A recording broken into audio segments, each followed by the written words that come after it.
আরেকটি কথা সেটা হচ্ছে আমরা এই যে মসজিদ আল্লাহর ঘর ইমামতের ঘর, এই মসজিদ আমি যতটুকু জেনেছি কিছুদিন আগে পাশে বদনা থাকে, বদনা চুরি হয়ে যায়, টোকাই বানিয়ে যায়। এই মসজিদে পুকুর আসে, ধুলাবাড়ি আসে, এটাকে আমরা মুসলিম হিসেবে আমাদের হৃদয়ে ধারা কথা আল্লাহর ঘর মসজিদ, এই ঘরটাকে অবহেলিত থাকুক এটা আমরা চাই। যদি না চাই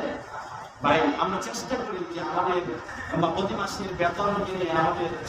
বাড়িটাকে সুন্দর করার জন্য, আমার বাড়িতে কি নাই, শোকেস নাই, আলমারি নেই, সেগুলো কেনার জন্য চায়ের কাপ নাই, গ্লাস নাই, জগ নাই, সেগুলো যথাযথভাবে কিন্তু কেনার চেষ্টা করি। তারপরে সবকিছু থাকার পরেও অতিরিক্ত করি, সবকিছু থাকার পরেও আরো সৌন্দর্য মণ্ডিত করার জন্য যা কিছু করা দরকার ফিটিং করি, কোনো কি না করি সমাজের মধ্যে এই ঘরটা ঠিক থাকা বিরাট মুসলিম এখানে কিন্তু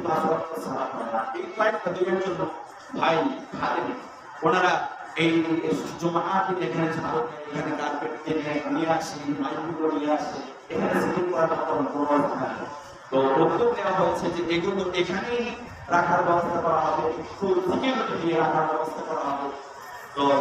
এগুলো যদি করতে হয় আমাদের অনেক প্রয়োজন আছে। আপনারা এই দেখেন মুসলিম মুসলিমদের যারা মুসলিমদের যে জায়গা হয়, আমি দেখেছি অনেকে উজু করার জন্য আসে, উজু করার জায়গা প্রশ্ন করার জন্য আসে, দেখেছি আমি এখানে দাঁড়িয়ে দেখেছি ঘোরা করা সম্মানিত মুসলিম আপনি অনেক টাকা কামাতে পারেন।